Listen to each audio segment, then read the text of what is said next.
Hello everyone, welcome to पहाड़ी academy. आज की वीडियो में हम हीरोन का सूत्र पाठ का प्रश्नावली 12.2 का फिफ्थ क्वेश्चन है जो उसको आगे प्रोसीड करेंगे। इससे पहले वाली वीडियो में हमने इस प्रश्नावली के जो स्टार्टिंग के क्वेश्चन है उनको सॉल्व किया है। अगर आपने वो नहीं देखा है तो उसे जाकर जरूर देखिएगा। चलिए वीडियो स्टार्ट करते हैं। तो क्वेश्चन क्या है, एक समचतुर्भुजाकार घास के खेत में 18 गायों के चरने के लिए घास है। एक हमारे पास खेत है जो समचतुर्भुजाकार है और वो खेत इतना बड़ा है कि उसमें 18 गाय एक साथ चर सकती हैं। यदि इस समचतुर्भुज की प्रत्येक भुजा 30 मीटर है। समचतुर्भुज की भुजा की लंबाई क्या है, 30 मीटर है और समचतुर्भुज का बड़ा विकर्ण 48 मीटर है। तो प्रत्येक गाय को चराने के लिए इस घास के खेत का कितना क्षेत्रफल प्राप्त होगा। तो हमें इसमें ये ज्ञात करना है कि इस घास के जो खेत है इसमें एक गाय को चरने के लिए कितना क्षेत्रफल प्राप्त होगा। तो इसके लिए हम क्या करेंगे, पहले पूरे खेत का क्षेत्रफल ज्ञात करेंगे और फिर नंबर ऑफ काउज यानी नंबर ऑफ गाय से डिवाइड कर देंगे तो हमें एक गाय के लिए क्षेत्रफल प्राप्त हो जाएगा।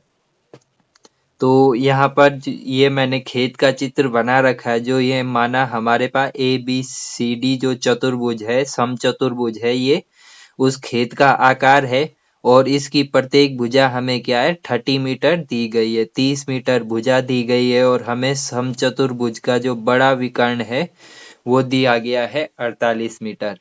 अब आपको समचतुर्भुज की एक प्रॉपर्टी याद होगी कि समचतुर्भुज के विकर्ण उसे दो बराबर त्रिभुजों में विभाजित करते हैं। समचतुर्भुज के विकर्ण उसे दो बराबर त्रिभुजों में विभाजित करते हैं, यानी त्रिभुजों के क्षेत्रफल क्या होंगे, बराबर होंगे। समचतुर्भुज को वो दो बराबर भागों में विभाजित करेंगे।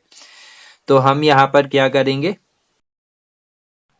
इस त्रिभुज का क्षेत्रफल ज्ञात कर लेंगे क्योंकि यहाँ पर दो त्रिभुज हमारे पास बन रहे हैं, त्रिभुज ABD और दूसरा बन रहा है त्रिभुज BCD।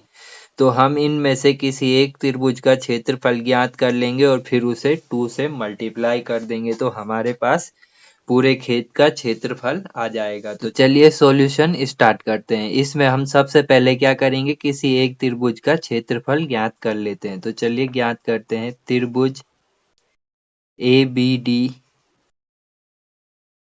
में इसका हमें क्षेत्रफल ज्ञात करना है। तो ABD में हमें गिवन क्या है, जो त्रिभुज की पहली भुजा A है वो 30 मीटर है, जो दूसरी भुजा B है वो भी 30 मीटर है और जो तीसरी भुजा C है वो कितनी है, 48 मीटर।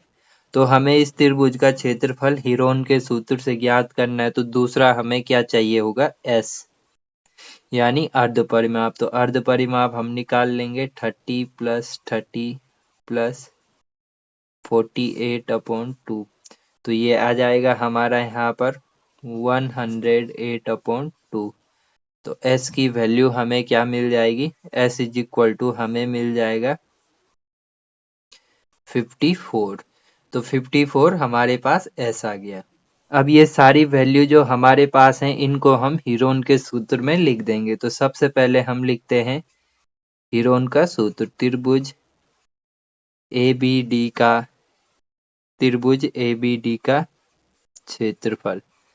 तो त्रिभुज ABD का क्षेत्रफल क्या हो जाएगा, हम हीरोन का सूत्र लिख देते हैं, S × S - A × S - B × S - C, सारी वैल्यूज अंडर रूट के अंदर। तो अब हम अपनी ऊपर की सारी वैल्यू इस फॉर्मूले में पुट कर लेंगे। तो S क्या आया हमारा 54 × 54 - A कितना है 30। सिमिलरली 54 - B भी हमारे पास 30 है और 54 - C क्या है 48। तो ये सारी वैल्यूज हमारी अंडर रूट के अंदर आ जाएंगे। अब हम इसको सॉल्व कर लेंगे। अंडर रूट के अंदर की वैल्यूज 54 सेम आ जाएगा इंटू अब 54 - 30। तो ये कितना आ जाएगा, यहाँ पर हमारा आंसर आ जाएगा 24। सेम इधर भी यहाँ पर हमारा आंसर आ जाएगा 24 इंटू ये 54 माइनस 48, तो यहाँ पर हमारा आंसर आ जाएगा 6। अब हमें अपनी अंडर रूट के अंदर जो भी वैल्यू है इनका अंडर रूट निकालना है। तो हम अंडर रूट कैसे निकालेंगे? जो अंडर रूट के अंदर की वैल्यू है उनको परफेक्ट स्क्वायर बनाने की कोशिश करेंगे। ये 24 इंटू 24 एक परफेक्ट स्क्वायर है, इसे हम नहीं छेड़ेंगे। 54 को हम कैसे लिख सकते हैं? इसको हम लिख सकते हैं 9 6 या 54 इंटू 24 इंटू 6। अब देखिए यहाँ पे 9 एक परफेक्ट स्क्वायर है, 6 इंटू 6 परफेक्ट स्क्वायर और 24 इंटू 24 परफेक्ट स्क्वायर हमारा आ गया है। अब यहाँ पर हम ये सारी वैल्यूज को बाहर निकाल देंगे। 9 का स्क्वायर रूट क्या होता है? 3 इंटू 6 ये 36 हो जाएगा, तो 36 का स्क्वायर रूट 6। 24 इंटू 24 तो इसका स्क्वायर रूट आ जाएगा 24। तो ये हमारे पास क्या आ गया? एरिया ऑफ त्रिभुज ABD। त्रिभुज ABD का क्षेत्रफल। तो ये कितना आ जाएगा हमारे पास? इसको हम मल्टीप्लाई कर देंगे। तो यहाँ पर हमारा मल्टीप्लाई करने के बाद ये यहाँ पर आंसर आ जाएगा 432 मीटर स्क्वायर, और यहाँ पर भी ये मीटर स्क्वायर होगा। इसको हम सॉल्व कर सकते हैं। 3 3 जा 18 और 24 स्क्वायर, फिर इसको मल्टीप्लाई करके हमें ये मिल जाएगा। तो अब हमें यहाँ पर क्या मिल गया है? एरिया ऑफ त्रिभुज ABD का हमें क्षेत्रफल मिल गया है। लेकिन ये हमारे पास क्या है? अभी केवल एक भाग का, इस भाग का क्षेत्रफल आया है, लेकिन हमें ये पूरे समचतुर्भुज का क्षेत्रफल ज्ञात करना है। तो ये भाग इक्वल टू इस भाग के बराबर है, तो हम क्या कर देंगे? इस भाग के क्षेत्रफल को 2 से गुणा कर देंगे, तो वो पूरे चतुर्भुज ABCD का क्षेत्रफल आ जाएगा। तो चलिए अब हम पूरे चतुर्भुज ABCD का क्षेत्रफल ज्ञात करते हैं। तो अब लिखेंगे समचतुर्भुज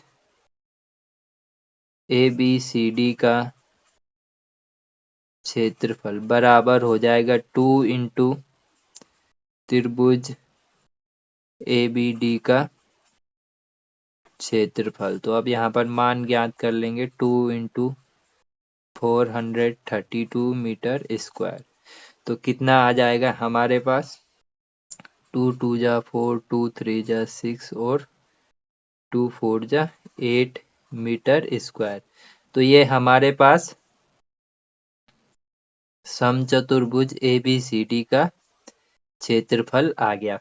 अब इस क्षेत्रफल में कितनी गायें चर सकती हैं? 18 गायें।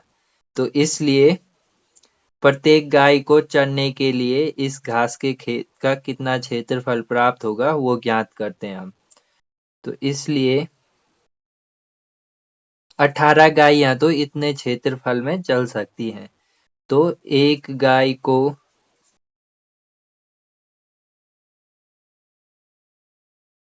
चरने के लिए